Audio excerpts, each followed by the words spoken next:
Assalamualaikum warahmatullahi wabarakatuh. Waalaikumsalam warahmatullahi wabarakatuh. Alhamdulillahilladzi khalaqal mauta wal hayata liyabluwakum ayyukum ahsanu amala.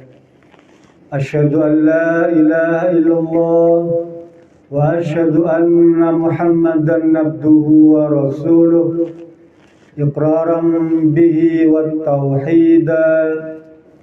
Allahumma salli ala sayyidina Muhammad wa ala alihi wa sahbihi wa sallim tasliman mazida. Yang sama-sama kita hormati keluarga besar almarhumah Ibu Siti Khadijah binti Haji Lutfi. Begitu juga pada Bapak Haji Misbah selaku suami tercintanya, para kerabat, para sahabat, para sejawat, dan para tetangga, termasuk juga rekan-rekan dari jamaah Masjid Muhajirin. Tentu saja pada hari mengenang kembali meninggalnya Ibu Siti Khadijah di hari ke-7 ini, kita sepatutnya bersyukur kepada Allah Subhanahu wa Ta'ala, karena dengan mengenang kembali beliau almarhumah, tentulah banyak peristiwa kebaikan yang dicatat oleh kita semua, oleh tetangganya. Dia dikenal sebagai kawan yang baik, oleh kerabatnya dia dikenal sebagai sahabat yang baik. Tentu saja bagi anaknya, dia adalah ibu yang sangat baik. Bagi suaminya apalagi, dia istri yang begitu baik, memberikan kenangan yang takkan pernah terlupakan sampai mungkin hari Allah menjemput kita. Bagi adik dan kakaknya, tentu saja dia adalah adik atau kakak yang baik. Bahkan dia adalah bibi, tante, mungkin keponakan yang baik. Kita berharap kepada Allah Subhanahu wa Ta'ala agar seluruh kebaikan yang telah direkam oleh kita semua tercatat dalam benak pikiran kita, bahkan terpendam dalam kalbu sanubari kita tentang kebaikan beliau itu. Kita mohon kepada Allah Subhanahu wa Ta'ala agar dicatat sebagai amal kebaikan. Tentu saja tidak ada amal kebaikan yang dicatat oleh Allah Subhanahu wa Ta'ala kecuali Allah akan membalasnya dengan kebaikan pula yang berlipat ganda. Itu adalah janji Allah Subhanahu wa Ta'ala yang kita senantiasa perlu syukuri sebagai hamba Allah, orang beriman, orang Islam. Kita bersyukur sebagai hamba Allah jadi orang Islam, karena semua perbuatannya dicatat sebagai kebaikan. Hatta musibah pun, ujian pun dianggap sebagai sebuah kebaikan.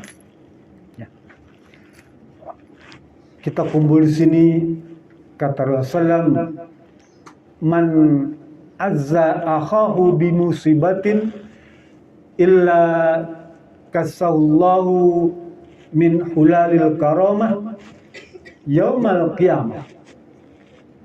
Siapa saja yang bertakziah, takziah itu artinya dia menanamkan kesabaran atau memberikan hiburan, kalau bahasa kita ya, menghibur orang yang berduka tuh ya, maka tidak ada yang Allah berikan kepada dia kecuali balasan memberikan pakaian kemuliaan pada hari kiamat nanti. Itu yang akan Allah berikan kepada kita yang hadir nih, Bu. Sehingga kita mendapatkan kesempatan datang ke tempat ini patut disyukuri. Karena kita dicatat oleh Allah sebagai orang yang berhak untuk mendapatkan pakaian kemuliaan pada hari kiamat nanti. Jadi itu yang patut kita syukuri. Dan tidak Allah berikan kepada yang lain yang tidak bertakziah. Hadis tadi menekankan pada orang-orang yang bertakziah saja. Bersyukurlah kita semua. Kemudian salawat serta salam juga semoga tercurah kepada junjungan alam Nabi besar Muhammad SAW, keluarganya, para sahabatnya. Semoga kita juga termasuk di dalamnya yang mendapatkan salawat, ya. Karena salawat kepada Nabi Muhammad, padahal dia bukan saudara kita secara nasab, ya. Dia tinggalnya jauh, jarak hidup dia pun sudah ribuan tahun. Tapi kita disuruh bersolawat tuh, Pak, kepada orang yang sudah wafat. Kan Nabi Muhammad sudah wafat, ya. Rentangnya pun jauh ribuan tahun. Tapi kita disuruh bersolawat, suruh berdoa. Sholat itu kan maknanya doa, Bu, ya. Kita disuruh berdoa kepada orang yang sudah meninggal, Nabi Muhammad SAW itu. Kadang-kadang kita, ini nyampe nggak sholat kita nih, doa kita kepada Nabi Muhammad ini. Lawang dia yang nyuruh. Kan Rasulullah yang nyuruh bersolat kepada saya. Maknanya apa? Sampai. Ya. Doa itu sampai. Bahkan kalau kita menyolatkan sholat jenazah tuh, ya, apa yang dibaca? Doa kan? Allahumma gfir laha warhamha wa'afi'afanha wa akrim nuzulaha. Doa. Padahal kita nggak kenal tuh yang didoakan tuh. Bahkan bukan saudara kita. Tapi Rasul nyuruh kita tuh, Bu, supaya kita mendoakan orang yang sudah meninggal tuh, jenazah tuh, ya. Bacakan Fatihah. Nyampe nggak Fatihahnya? Dan nyampe lah, Bang. Rasul yang menjanjikan itu, memberikan recommended, ya, jaminan bahkan sampai itu. Jadi jangan ada keraguan tentang perkara ini, Bu, ya. Lah kalau misalnya kita sholat jenazah nggak membacakan doa, nggak baca Fatihah, nggak sah sholat jenazahnya. Sehingga sholat jenazah ada beberapa rukunnya tuh yang ditempuh. 1 Fatihah, 2 sholawat, 3 doa. Ya. Harus dibacakan. Di antara hikmah kita bertemu di sini acara takziah ini, apa? Mengenang kewafatan almarhumah. Rasul menyuruh kita untuk selalu mengingat kewafatan tuh, meninggal atau kematian tuh. Rasulullah ajarkan dalam hadisnya, ya, aksiru bizikri min hazimil lazat ay al-maut. Wahai orang-orang Islam, wahai orang-orang beriman, tuh ditujukan kepada orang yang beriman. Perbanyaklah oleh kalian mengingat perbuatan yang menghancur kelezatan. Maksudnya al-maut. Perbanyaklah oleh kalian mengingat perkara kematian tuh. Kita disuruh mengingat itu, Bu, ya. Disuruh. Kata Abu Darda dalam hadis lain, dia berpesan kepada kita, jika kalian menghadiri acara takziah atau mendengar ada berita tentang kematian, bayangkan dan renungkan bahwa yang meninggal itu seakan-akan adalah dirimu. Maksudnya apa? Kita disuruh memperbanyak mengingat kematian tuh. Ya. Nanti ibu ya kalau sempat buka tafsir Imam Al-Qurtubi itu. Kata Abu Hamid Al-Lafaf, ya, ada 3 hikmah kita mengingat kematian itu. Yang pertama, tentu saja kalau kita ingat akan kematian, dia senantiasa cepat-cepat mohon ampun kepada Allah tuh. Bertobat, ya, bertobat. Mesti dia segera melakukan pertobatan tuh. Sekalipun mungkin tidak secara langsung atau melalui ibadah-ibadah yang dikerjakan, ya, karena al-hasanatu yudhibnas sayiat, perbuatan baik itu bisa menghapus perbuatan jelek secara otomatis. Sholat ibu tuh ya itu otomatis menghapus dosa. Sekalipun ibu tidak minta ya Allah ampunilah, sendak. Sekalipun nggak ngomong begitu tuh dia otomatis. Ibu baca Quran, baca sholawat, silaturahim, sodako, itu otomatis menghapus seluruh kekeliruan kita. Nah, kalau kita memperbanyak mengingat kematian, maka salah satu diantaranya dia akan cepat bertobat, Bu. Kenapa? Karena kita tidak tahu kapan ajal menjemput. Nanti Ibu buka surat Ali Imran ayat 185 tuh. Allah berfirman, kullu nafsin dha'iqatul maut.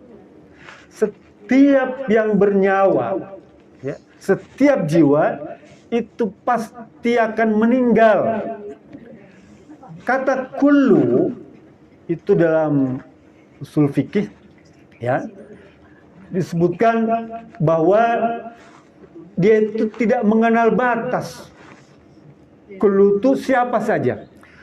Apakah dia itu orang muda, bayi, anak-anak, remaja, ya, orang tua, dewasa, kakek, nenek, jompo maksud saya. Dia tidak dibatasi, kullu itu setiap. Juga tidak dibatasi dengan jenis kelamin, laki-laki atau wanita saja, atau di antara laki-laki dan wanita. Apa? Ya, hunsa ya. Saya kadang-kadang bingung Bu kalau suruh nyolatin tuh. Nah, ini laki-laki perempuan ya. Hanya gitu ya. Campur Bu ya. Itu bingung baca doanya tuh. Kan kalau laki-laki Allah maghfir lahu. Kalau perempuan kan Allah maghfir laha. Lah kalau nih lahu laha Bu ya. Bingung tuh ya. Nah sekarang yang mandiin juga bingung juga. Ini laki perempuan dibilang nih. Nah, saya kadang-kadang memberanikan diri aja, yaudah anggap aja laki-laki, enggak tuh perempuan. Wah cilakan gitu ya. KTP aja ya. Padahal bagian paling seneng itu memandikan. Terus memandikan enggak? Harus Bu. Bagian yang menyenangkan dalam mengurus jenazah itu memandikan Bu. Ya. Tapi memang dia tidak boleh, harus orang yang bisa menjaga rahasia. Nah gitu ya. Dia tidak boleh bercerita kepada yang lain. Yang bisa jaga kan cuma Ustaz. Nggak kata. Jadi segeralah tuh ya. Kullu tadi juga tidak mengenal apakah orang itu sehat atau sakit. Berapa banyak orang yang sehat, segar, bugar, meninggal. Ya. Meninggal Bu. Segar bugar. Berapa banyak orang yang sakit-sakitan tapi berusia panjang. Gak ada yang bisa nebak misteri ajal itu. Ya. Dia rahasia Allah Subhanahu Wa Taala. Kalau sekiranya orang tahu kapan dia meninggal, wah penuh masjid Bu. Ya. Siap-siap. Kan di Cirian, ini bapak ini sering ke masjid, berarti cepat meninggal. Atau ibu ini sering ke masjid, wah ini rajin nih, berarti udah dekat ya waktunya nih. Lah karena misteri, maka jadi orang ya berlomba-lomba tuh Bu ya, berlomba-lomba mempraktekkan atau menunjukkan keimanan tuh, karena dia berupa rahasia. Nah, at-taubah.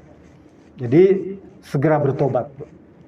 Yang kedua, kata Abu Hamid Al-Lafaf atau tafsir Imam Al-Qurtubi, kalau kita memperbanyak atau mengingat kematian tuh, ya, maka kita menjadi orang yang qanaah. Apa qanaah itu? Sikap merasa cukup dengan yang ada. Ya. Allah berikan kita nikmat rezeki itu, ya, yang ada itu disyukuri. Alhamdulillah segini juga. Ibu dapat suami yang seperti gagahnya seperti ini, syukuri. Ya. Harus ibu syukuri, sekalipun kadang-kadang bengek. Musim dingin, udah tua nih, bukan ada minta air mah. Tapi harus disyukuri, Bu. Itu maksudnya qanaah. Kesehatan yang ibu terima nih, ya, dalam keadaan tensi kadang naik lagi, ya, gula naik lagi, tuh. Asam aurat apalagi, asam aurat. Ya. Keadaan seperti itu ibu harus syukuri. Memang Rasul memerintahkan kita untuk suruh berobat. Berobat itu sunnah hukumnya, Bu, dia tidak wajib, sunnah saja. Tapi kalau misalnya kita sudah juga berobat, itu BPJS sampai 5 lembar, Bu, tuh. Apa? Kalau di rumah sakit kan ada riwayat kesehatan tuh, Bu, ya. BPJS datang tuh. Udah 5 lembar penuh, Pak. Tapi belum sembuh-sembuh juga. Ya begitulah, gitu ya. Tapi tetap ibu bersyukur, ya. Kadang-kadang merasa juga nih kecantikan mama udah mulai turun, Pak, ya. Iyalah, udah tua. Tapi mama bersyukur. Papa kan juga penglihatannya sudah mulai berkurang. Ibu yang dirahmati Allah Subhanahu wa taala. Jadi merasa qanaah tuh. Ya. Cukup dengan apa yang telah Allah berikan tuh, ya. Karena kalau kita misalnya marah-marah, ngambek, ya, tidak puas, tuh, Rasul bilang di neraka itu banyak wanitanya karena tidak bersyukur kepada Allah Subhanahu wa taala. Itu satu hadis, ya. Tapi kalau ibu baca hadis lainnya, ternyata di surga itu lebih banyak lagi wanitanya. Paham, Bu, ya? Di surga itu lebih banyak wanitanya. Ada hadis lain. Kenapa? Karena satu laki-laki punya bidadari 70. Bayangkan, artinya apa? Paling banyak justru wanita itu di surga. Dan ibu nanti nih semua akan jadi bidadari semua. Amin. Jadi Pak Bisma jangan khawatir. Tenang aja, bentar lagi. Iya, betul. Jadi ibu juga bebas memilih, Bu. Nah, kemarin ini ada teman saya, ya, meninggal, Bu. Teman suaminya itu meninggal. Istrinya kan nangis-nangis tuh. Saya datang, ya, Pak Ustadz, gimana nih saya seterusnya? Papa saya itu kan termasuk orang yang bertanggung jawab kepada saya bergantung pada dia berikan nafkah kepada saya. Lalu saya nanti kepada siapa, Pak Ustadz? Dalam hati saya, kepada saya.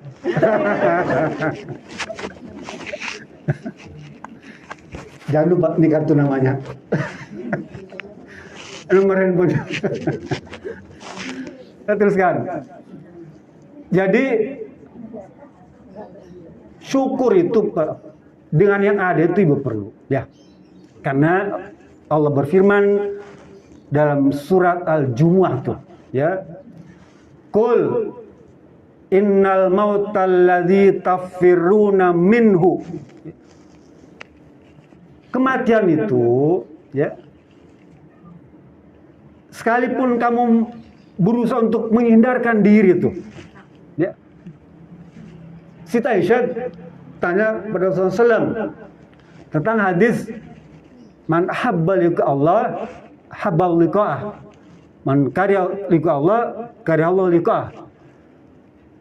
Kata Rasulullah SAW, siapa saja yang senang berjumpa dengan Allah, Allah juga senang berjumpa dengan dia.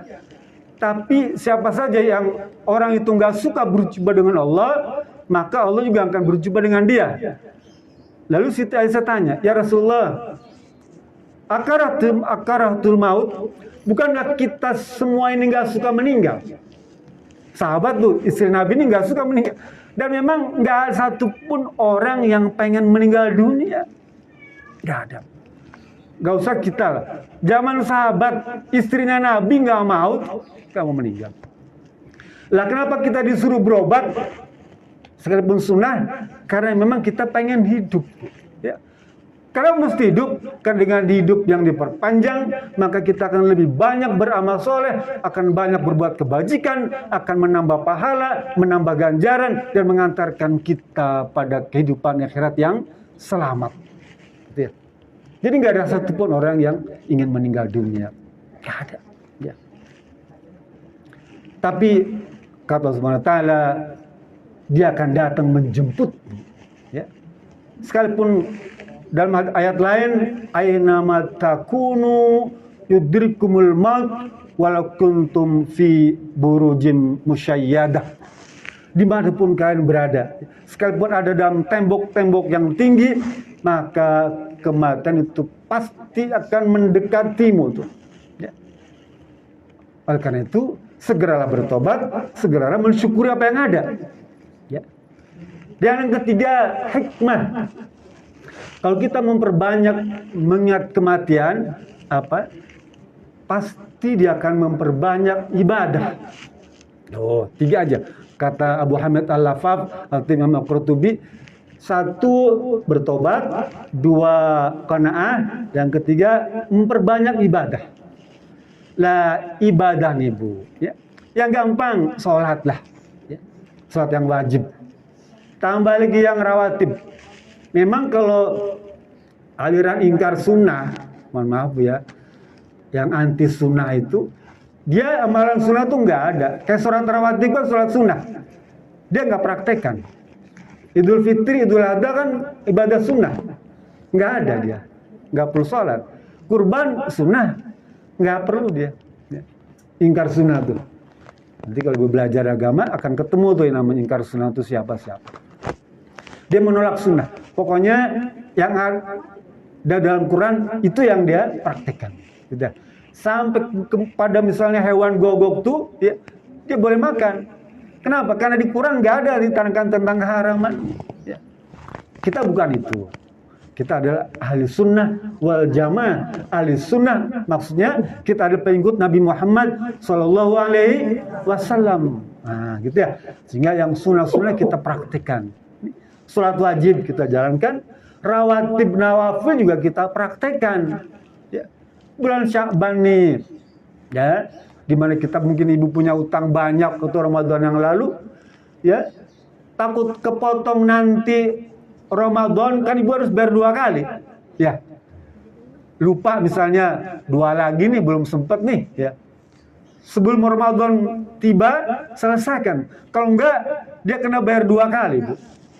Bulan Syawal ibu bayar 2 kali tuh, jadi 4 hari kalau 2 hari kan gitu ya. Lah sekarang selesaikan yang wajib. Atau tambah lagi yang sunnah-sunnahnya, ya. Karena Siti Aisyah juga paling banyak saum sunnah itu pada bulan Sya'ban. Ya. Bahkan sholat wajib itu puasa sebelum kita punya utang. Baru tahun depannya kebayar lagi. Bayar 2 kali ya? 2 kali. Hanya ulama membolehkan 1 bayar pakai fidyah. Ibu 2 hari utangnya. Bayar 2 hari, yang 2 hari pakai fidyah. Jadi itu jumhur ulama ya mempraktikkan itu. Jadi bukan pendapat imam-imam. Ini jumhur ulama mempraktikkan seperti itu semua. Ya. Ada banyak hadis cerita tentang itu. Teruskan.